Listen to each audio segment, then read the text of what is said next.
Now, working in the medical field, what type of signs do you look for, or would you advise maybe just one of our listeners to be looking for that might alert them that someone may be a victim of sexual assault, abuse, and or human trafficking, physical and, I guess, emotional signs? Well, physically, I mean, we're looking for, there's going to be possibly lots of bruising. There's going to be poor hygiene, STDs, malnutrition, which again leads to poor hygiene, and poor dental care, extreme weight loss. Some pimps they even brand their prostitutes. Branding, yes, is one of those. Mentally, we're looking at those who are very, very timid. There's depression, anxiety, lots of rage, alcohol and drug addiction, and PTSD, which is post-traumatic stress disorder. Yeah, and I know that I do a lot of reading on this topic, and it just amazes me that with some stories you hear that even some of the kids, they may go to school and come home, but their pimps tell them, look, I know where your mom and dad live, I know where your relatives are, and we'll kill them if you say anything. So they live in the state for months and years with nobody ever knowing. So I think it's important for our listeners and just anybody to even look for signs of just odd behavior, and parents definitely question your children. Right, and definitely, though, it's not just those who are the most vulnerable. I mean, there's victims that live in nice neighborhoods, but they are just trapped with individuals that can control them, and they're afraid to get out because they do things that do make them scared, that could possibly harm their family or their friends. So it's just not those who are so-called vulnerable. It could be anyone, the ones that have money, ones who don't have money, ones who have a secure family, those who don't have secure families. It can be anybody. Yeah. Now, you're also involved in the collaborative initiatives in human trafficking. How did you get involved with that organization? I actually went to a seminar where Celia Williamson was talking, and she's big in this industry, and I was listening to her talk, and that's where I met Karen Walsh. Okay, and Karen Walsh and Anne, they just immediately took me in. I mean, they were inviting, and I instantly started going to some of the collaborative meetings with them, and that's where I met, Shawn and everybody else involved. Well, it sounds really great, and I know towards the end of the interview I'm going to be giving out some contact information so that, our listeners that are listening, I'm going to let you know how you can get in touch with Melinda and Shawn and the collaborative initiative as well. Before we move on, I wanted to read a few statistics that I snagged off of the Polaris Project website and the ACF Health and Human Services website. It says here that 27 million are the number of people in modern-day slavery across the world. 800,000 are the number of people trafficked across international borders every day. 1 million are the number of children exploited by the global commercial trade industry every year. 70% of female victims are trafficked into commercial sex industry. 161 countries identified as being affected by human trafficking. And here's the number that really blew me away. $32 billion is the total yearly profits generated by the human trafficking industry.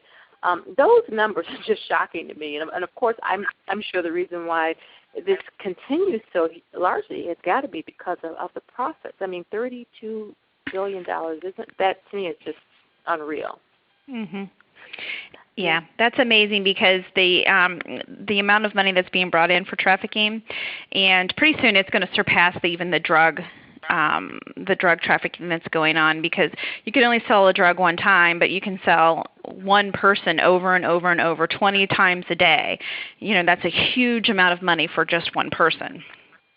Yeah, and I was reading a report where it talked about the social media. It used to be that the pimps had the girls out in the street or whatever, but now you can pretty much try to traffic them online. Well, social media can be a big problem too.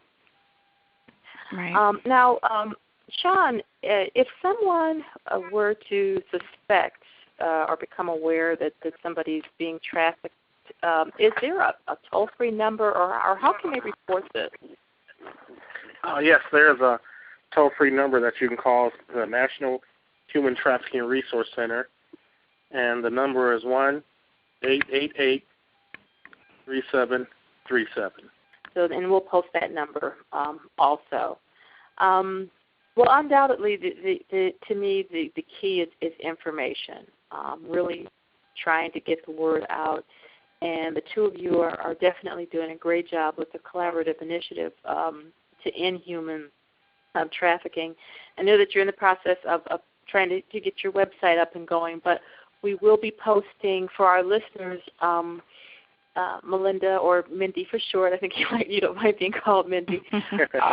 We're going to be posting their information on reaching out through Compassionate Caring's website, Speakers Bureau. And, they are locally in the Lorain County area in Ohio, but I don't know, maybe they'll be game to travel wherever somebody might want them to come. Certainly. And also, now, Facebook, you're listed, Mindy, as Mindy Pickens Kuebler, and that's M-I-N-D-I, and Pickens is, P-I-C-K-E-N-S, and then K-U-E-B-L-E-R. Yes.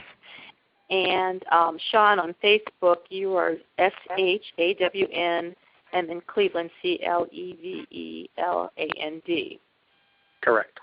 Yes. And then again, we will have your email addresses listed as well.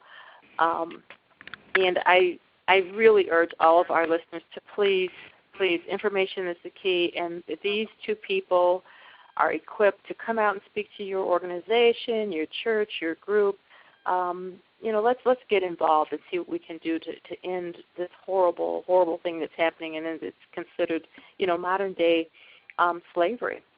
Just in closing, I want to give both of you a minute to kind of give your final thoughts. So we'll start with you, Shawn. Do you have any closing words? Yeah, what's trying to be done now is change the language. And what I mean by that, a lot of people see these young ladies and they're being forced into like sex labor, and they call them prostitutes, and they see the prostitutes as criminals just like they see the pimps. But these young women are being prostituted. They're not prostitutes. They're being prostituted. They are the victims. They are not the criminals. The pimps are the criminals. And so we need to change our way of thinking when we come across these people, that they are the victims. They're not criminals, and we should see them as those who need our help and not turn our back to them. Yes. That's good. Melinda?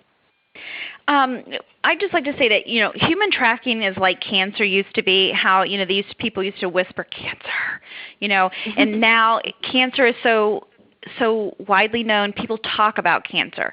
You talk about human trafficking or sexual assault now, and people, they don't know what to do. They kind of shut down.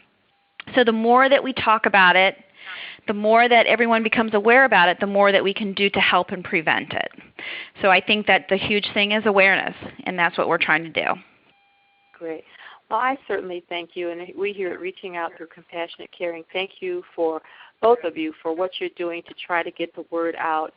And, we just hope that everybody gets involved the best that they know how to help to end this horrible thing.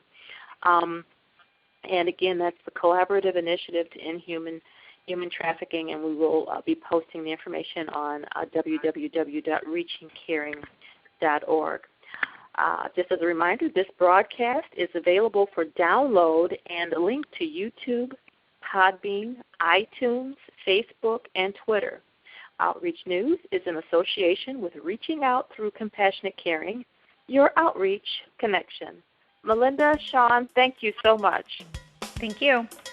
Thank you. Thank you for listening to this edition of Outreach News. Outreach News is also linked to YouTube, Twitter, Podbean, Facebook, and iTunes. Outreach News is a division of Reaching Out Through Compassionate Caring. Please check out our website at www.reachingcaring.org.